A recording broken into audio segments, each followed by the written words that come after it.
Hi, everyone. I'm Vadim Liberman, editor of ERE.net and TLNT, and I'm here right now with Susana Rinderly for what I know will be a great conversation about glitter, a four-letter S word, and talent acquisition. Now, if that all sounds cryptic and hopefully intriguing, keep watching. But before we get started, Susana, welcome, first of all. Thanks. Hi, Vadim. I know you describe yourself as a writer, a workplace wizard, a wisdom coach, wellness warrior. Now, I do love me some alliteration, but why don't you explain to people what that means? Like let people know a little bit about who you are and why anyone should care about what you have to say. Oh, man. Well, thanks for that warm welcome, Vadim, and it's great to be here. And so I've been a writer and a poet since childhood. I've published poetry, essays, including in ERE, academic journal articles, sassy, productive thought pieces that are a little less professional than some of the journal stuff. I am a wellness coach. I help connect, well, I'm not a wellness coach, but I'm a wisdom coach. So I help connect people with their deep internal wisdom as well as abundant external wisdom in science, other people, nature, metaphor. So that's both leadership as well as life coaching.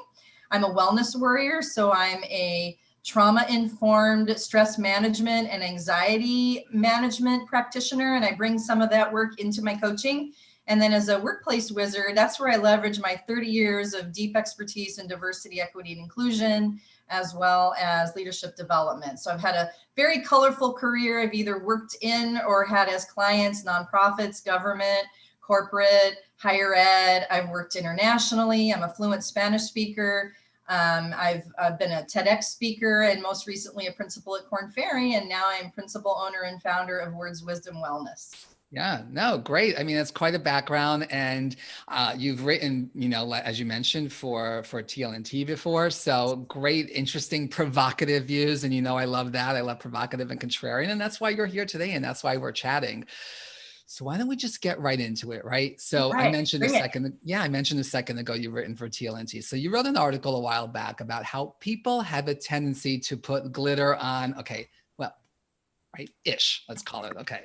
So, because we don't like to curse in these videos, but what does that mean to put glitter on the S word? And what does this mean specifically as it relates to talent acquisition?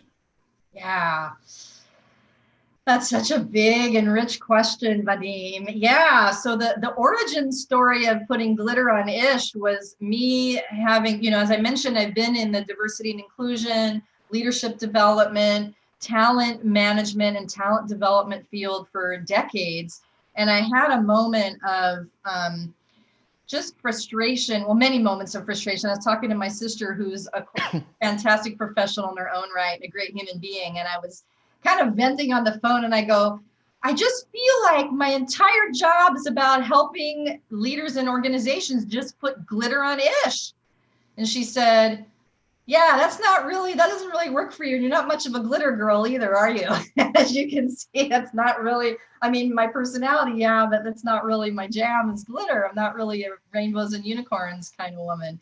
But it was a really profound moment and a really profound metaphor that as I thought about it more, it got really deep in terms of how even smart, good-hearted, well-intended leaders and organizations, most of what they're doing, without realizing it, I think, maybe some realize it, are just putting a fresh coat of paint over something rotten. Putting glitter on Ish is about making pretty something that at its core is really toxic and rotten. Mm-hmm. So instead of really getting at the root of, why are our people of color leaving more quickly than our white employees? Why are our women not advancing as quickly? We roll out a program, we do training instead of looking at the root cause. What is it about our culture that is toxic, that is not attracting or engaging the people that we know we need in order to either solve an existing pressing problem or go from good to great?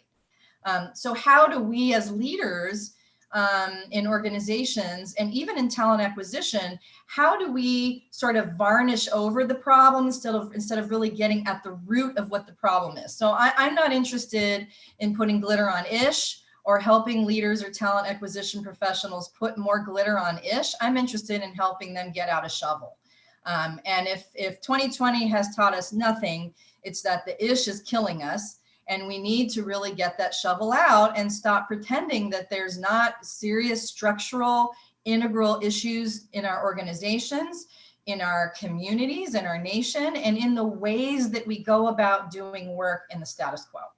So yeah, no, I mean, I love that. And you made that point really in the article too, like really vivid and expanded on that. I encourage, by the way, everyone to go to TLNT and look up that article by you, and we'll have that as a resource.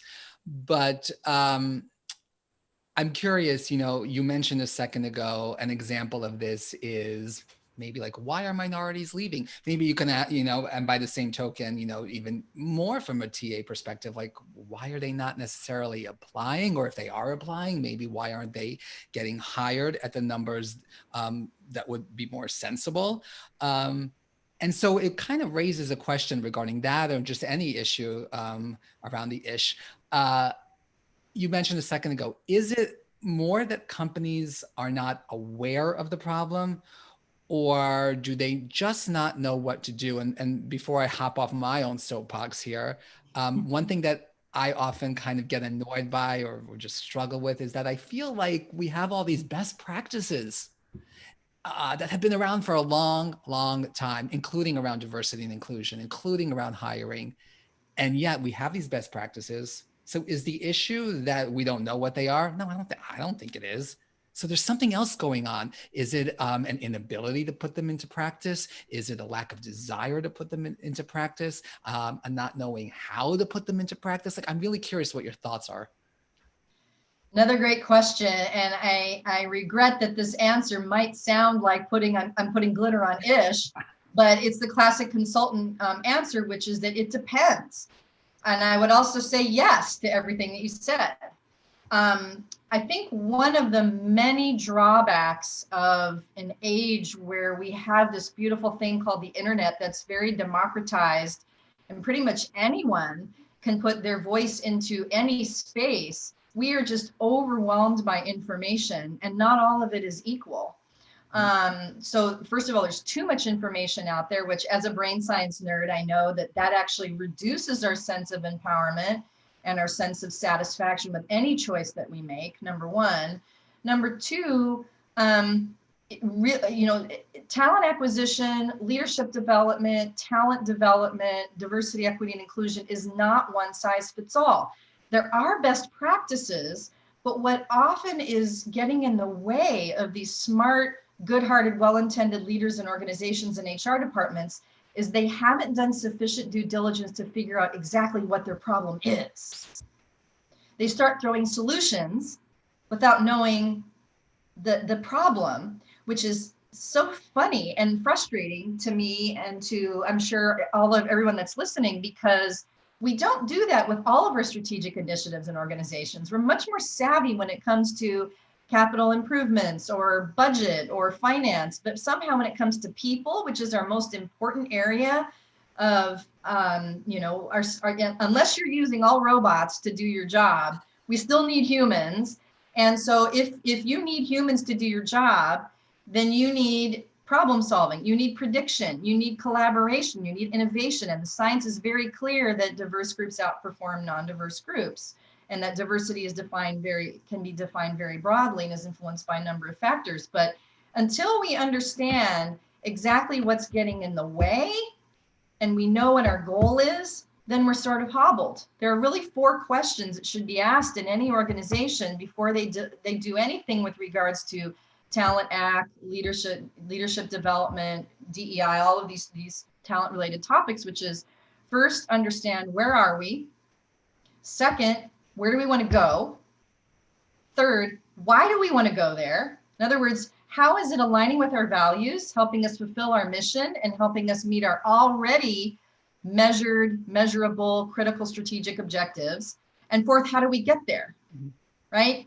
And you need professionals with expertise and skill to help you figure out the answers to questions 2 and 3, where do we want to go and why? But you have to understand the answer to number 1, where are we?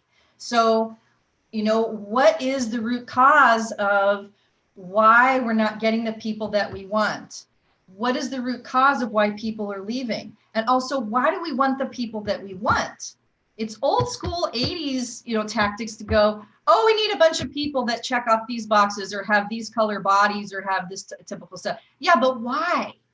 Because also you might be spending all of your time and energy trying to check all the boxes and get all the right colors of the rainbow, especially now after George Floyd, we need to hire Black and brown people, hire Black. Yes, you do. And also, what is your clarity around how that's going to either solve an existing pressing problem or take you from good to great?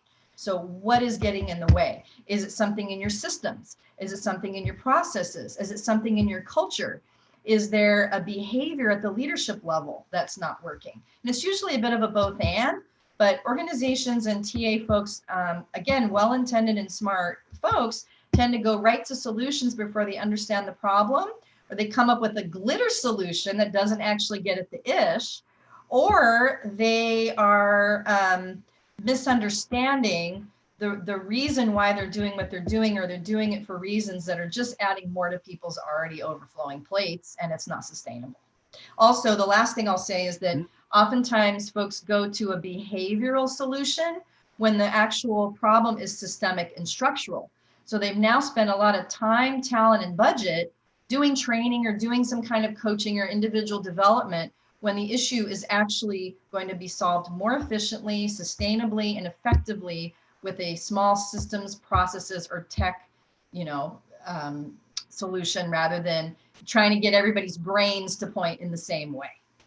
Why do you feel like companies are more apt to go to straight right away to the behavioral change approach as opposed to look at their, like, especially in talent acquisition, right? What does that look like to, first of all, as an example, like to do the behavior route rather than look at TA processes, policies, the structure. What's an example of that? And why do you feel that companies opt for the former rather than the latter?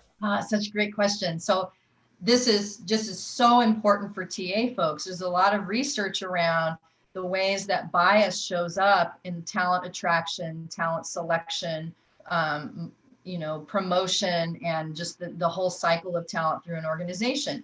So for example, there's some landmark studies that were done by Harvard and MIT about 15 years ago now. It's actually been replicated in 4 other countries and different other scenarios, and continue to get very similar results.